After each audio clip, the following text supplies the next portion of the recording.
ನಮಸ್ಕಾರ. ನಾನು ಇನಾಯತ್ ಅಲಿ ಖಾನ್, ದಾವಣಗೆರೆ. 30ನೇ ತಾರೀಕು 4ನೇ ತಿಂಗಳು 2026ರಲ್ಲಿ ನನಗೆ ಪಕ್ಷದಿಂದ ಉಚ್ಚಾಟನೆ ಮಾಡಿದ್ದಾರೆ. 6 ಜನಗೆ ಉಚ್ಚಾಟನೆ ಮಾಡಿದ್ದಾರೆ. ಆ 6 ಜನದಲ್ಲಿ ನಾನೊಬ್ಬ ಇನಾಯತ್ ಅಲಿ ಖಾನ್. ಇಲ್ಲೂ ನನಗೆ ಪಕ್ಷದ ವಿರುದ್ಧ ಕೆಲಸ ಮಾಡಿದ್ದಾರೆ ಅಂತ ಉಚ್ಚಾಟನೆ ಮಾಡಿದ್ದಾರೆ. ಥ್ಯಾಂಕ್ ಯು, ವೆಲ್ಕಮ್ ಮಾಡ್ತೀನಿ ನಿಮ್ಮ ಡಿಸಿಷನ್ಗೆ. ನಾವು ಓಪನ್ ಆಗಿ ಮಾಡಿರೋದು, ಮುಚ್ಚಿ ಮರಿ ಮಾಡಿಲ್ಲ.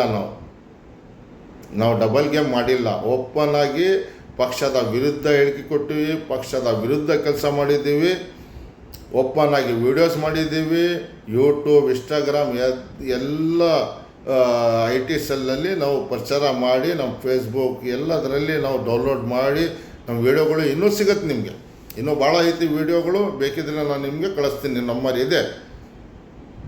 ನಾವು ಪಕ್ಷದ ವಿರುದ್ಧ ನಮ್ಮ ಸ್ವಾಭಿಮಾನಕ್ಕೆ ಧಕ್ಕೆ ಆಗೈತಂತ ನಾವು ತೋರಿಸಿರೋದು. ಇದು ಟ್ರೈಲರ್.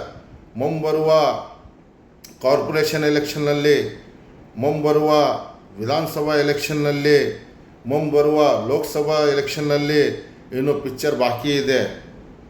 ತೋರಿಸ್ತೀವಿ ನಾವು. ನಮಗೆ ಆಲ್ಟರ್ನೇಟ್ ಒಂದು ಪಕ್ಷ ಬೇಕಿತ್ತು, ಈಗ ಬಂದಿದೆ. ನೀವು ಪಕ್ಷದಿಂದ ಉಚ್ಚಾಟನೆ ಮಾಡಿದ್ದೀರಾ, ಓಕೆ, ಪರವಾಗಿಲ್ಲ.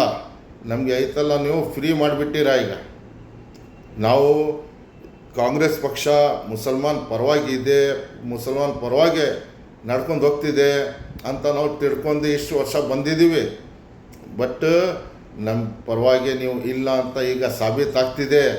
ನೀವು ಬರೇ ಪದೇ ಮುಸಲ್ಮಾನರಿಗೆ ಪಕ್ಷದಿಂದ ಉಚ್ಚಾಟನೆ ಮಾಡ್ತಿದ್ದೀರಾ. ಯಾಕೆ ಅಂದರೆ ಪಕ್ಷದಲ್ಲಿ ಮುಸಲ್ಮಾನರು ಭಾಳ ಜನ ಆಗಿಬಿಟ್ಟಾರೆ. ಈಗ ಈ ಮುಂದಿನ ದಿನಗಳಲ್ಲಿ ಈ ಪಕ್ಷದಲ್ಲಿ ಮುಸಲ್ಮಾನರೇ ಇರೋದು. ಇದು ಒಂದು ಬರ್ಕೊಂಡು ಇಡ್ರಿ ನೀವು. ಆ ಕಾಲ ಬರ್ತಿದೆ, ಹತ್ರ ಇದೆ ರೀ. ನೀವು ಜಿಲ್ಲಾ ಅಧ್ಯಕ್ಷರಾಗಿ GB ವಿನಯ್ ಕುಮಾರ್, ನಿಮ್ಮ ಕುರುಬ ಸಮಾಜದ ಯುವಕ, ಅವನಿಗೆ ಪಕ್ಷದಲ್ಲಿ ತೊಗೊಳಕ್ಕಾಗ್ತಿಲ್ಲ. ನಿಮಗೆ ಏನು ಮಾಡಿದ್ದೀರಾ ನೀವು ಪಕ್ಷಕ್ಕೆ ಅಧ್ಯಕ್ಷರಾಗಿ? ಎಷ್ಟು ಜನಕ್ಕೆ ಸೇರ್ಪಡೆ ಮಾಡ್ಕೊಂಡಿರಿ ನೀವು? ಮಂಜಪ್ಪ ಅವರೇ, ಯಾರಿಗೆ ಸೇರ್ಪಡೆ ಮಾಡಿಲ್ಲ. ನಮ್ಮ ಹಜರತ್ಗಳು, ಮೌಲ್ವಿಗಳು ಕೇಳಿದರೆ ಕೇಳಬಾರ್ದಂತೆ. ಅವ್ರು ಪ್ರೆಸ್ ಮೀಟ್ಗಳು ಮಾಡ್ತಿದ್ದಾರೆ, ಇದು ಮಾಡ್ತಿದ್ದಾರೆ, ಮಾಡಬಾರ್ದು ಆ ಥರದಂತಿದ್ದೀರ. ಮಾಡ್ತಾರೆ. ಅವ್ರು ಮುಸ್ಲಿಂ ಸಮಾಜದ ಪರವಾಗಿ 2023ನಲ್ಲಿ ಇದೇ ಮುಸ್ಲಿಂ ಸಮಾಜ ನಿಮಗೆ 90% ವೋಟ್ ಹಾಕಿ 138 ಸೀಟ್ ಗೆಲ್ಸೋಕ್ಕೆ ಮುಸ್ಲಿಂ ಸಮಾಜದ ಒಗ್ಗಟ್ಟು. ಮಾನ್ಯ ಸಿದ್ದರಾಮಯ್ಯಗೆ ನೋಡಿ ಓಟ್ ಹಾಕಿರೋದು ನಾವು. ಜಮೀರ್ ಅಹಮದ್ ಖಾನ್ ಅವರಿಗೆ ನೋಡಿ ಓಟ್ ಹಾಕಿರೋದು ನಾವು. ಮರ್ತು ಬಿಟ್ಟಿರಾ ನೀವು? HB ಮಂಜಪ್ಪ ಅವರೇ, ಉಚ್ಚಾಟನೆ ಮಾಡಿರಿ. ಎಷ್ಟು ಚೆನ್ನಾಗಿ ಮಾಡ್ತೀರಿ, ಇನ್ನೂ ಮಾಡಿರಿ. ಏನಾಗಲ್ಲ. ಮತ್ತು ಅದೇ ಮೌಲ್ಯಗಳು ನಾವು ಕೇಳಿದರೆ ನೀವು ಏನಂತೀರ, ಅವ್ರಿಗೆ ಪ್ರೆಸ್ ಮೀಟ್ ಮಾಡಬಾರ್ದು, ಹೇಳ್ಬಾರ್ದು ಅಂತೀರ. ಯಾಕೆ? ದಿವಂಗತ ಶಾಮನೂರು ಶಿವಶಂಕರಪ್ಪ ಅವರು ರಾಘವೇಂದ್ರ ಪರ ಪ್ರಚಾರ ಮಾಡಿಲ್ಲ ಶಿವಮೊಗ್ಗದಲ್ಲಿ. ಅವ್ರು ಕೇಳ್ಬೋದು, ನಮ್ಮ ಸಮಾಜ ಪರವಾಗಿ ಅವ್ರು ಕೇಳ್ಬೋದು. ದಿವಂಗತ ಶಾಮನೂರು ಶಿವಶಂಕರಪ್ಪರು ಅವ್ರು ಮಾಡಿದರೆ ಚಮತ್ಕಾರ, ನಾವು ಮಾಡಿದರೆ ಬಲಾತ್ಕಾರ. ಏನ್ರಿ ಮಂಜಪ್ಪ ರೇ? ಒಂದು ಕಣ್ಣಿಗೆ ಸುಣ್ಣ, ಒಂದು ಕಣ್ಣಿಗೆ ಬೆಣ್ಣೆ ಬಿಡ್ಬಿಡ್ರಿ. ಮಾಡಿರಿ.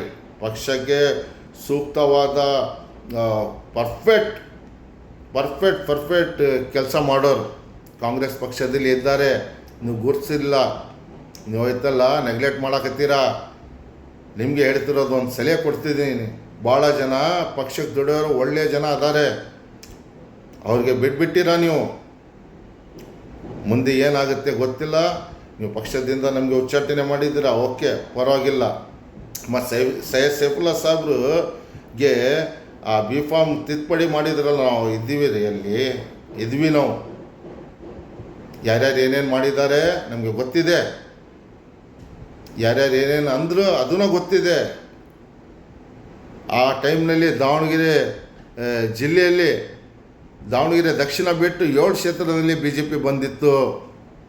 ನಿಮಗೆ ಗೊತ್ತಿದೆ ಅದು ಮಾತು.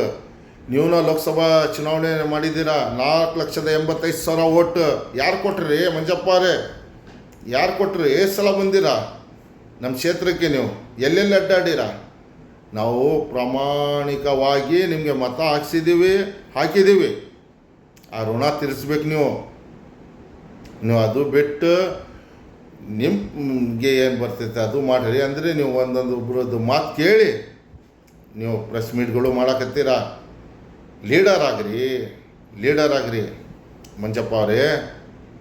ಈಗ 4ನೇ ತಾರೀಕಿಗೆ ರಿಸಲ್ಟ್ ಗೊತ್ತಾಗುತ್ತೆ ಏನಂತ. ನಾವು ಏನು ಕೆಲಸ ಮಾಡಿದ್ದೀವಿ 4ನೇ ತಾರೀಕಿಗೆ ಗೊತ್ತಾಗುತ್ತೆ. ಮಂಜಪ್ಪ ಅವರೇ, ನಿಮಗೆ ಒಂದೇ ಮಾತು ಹೇಳೋಕ್ಕೆ ಇಷ್ಟಪಡ್ತೀನಿ, ಇನ್ನೂ ಟೈಮ್ ಇದೆ. ನೀವು ಪಕ್ಷವನ್ನು ಗಟ್ಟಿ ಬೆಳೆಸಿ, ನಿಜವಾದ ಕಾರ್ಯಕರ್ತ, ಒಳ್ಳೆಯ ಕಾರ್ಯಕರ್ತ, ಪ್ರಾಮಾಣಿಕವಾದ ಕಾರ್ಯಕರ್ತಗಳಿಗೆ ಇಟ್ಕೊಳ್ಳಿ. ಮಂಜಪ್ಪ ಅವರೇ, ವಿನಯ್ ಕುಮಾರ್ಗೆ ತರೋಕ್ಕಾಗಿಲ್ಲಲ್ರಿ ನಿಮ್ಮ ಕೈಯಿಂದ ಇನ್ನೂವರೆಗೆ. ವಿನಯ್ ಕುಮಾರ್ಗೆ ತರೋಕ್ಕಾಗಿಲ್ಲ. ಮೇ 4ನೇ ತಾರೀಕಿಗೆ ರಿಸಲ್ಟ್ ಗೊತ್ತಾಗುತ್ತೆ. ಇದು ಟ್ರೇಲರ್. ಇದರಿಂದ ನಮ್ಮದು ಸ್ವಾಭಿಮಾನಕ್ಕೆ ಸಿಕ್ತು ಜಯ. ರಿಸಲ್ಟ್ ಏನಾರಾಗಲಿ, ರಿಸಲ್ಟ್ ಯಾರು ಗೆಲ್ತಾರೆ ಯಾರು ಸೋತಾರೆ ನಮಗೆ ಅದು ಬೇಕಾಗಿಲ್ಲ. ನಮ್ಮ ಸ್ವಾಭಿಮಾನದ ಜಯ ಆಲ್ರೆಡಿ ಆಗಿಬಿಟ್ಟಿದೆ.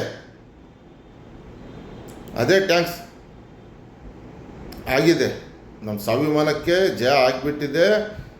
ನಿಮಗೆ ಗೊತ್ತಾಗುತ್ತೆ ಮೇ 4 ನಂತರ ನಿಮಗೆ ಗೊತ್ತಾಗುತ್ತೆ. ಈಗ ನಮಗೆ ನೀವು ಪಕ್ಷದಿಂದ ಉಚ್ಚಾಟನೆ ಮಾಡಿದ್ದೀರಾ, ಧನ್ಯವಾದಗಳು. ಇನ್ನು ಮುಂದೆ ಬರುವ ದಿನಗಳಲ್ಲಿ ನಾವು ಸೂಕ್ತವಾದ ನಿರ್ಧಾರಗಳನ್ನು ತಗೊಂಡು ಏನೇನು ಮಾಡಬೇಕಂತ ಮಾಡ್ತಿದ್ದೀವಿ. ನಮಸ್ಕಾರ.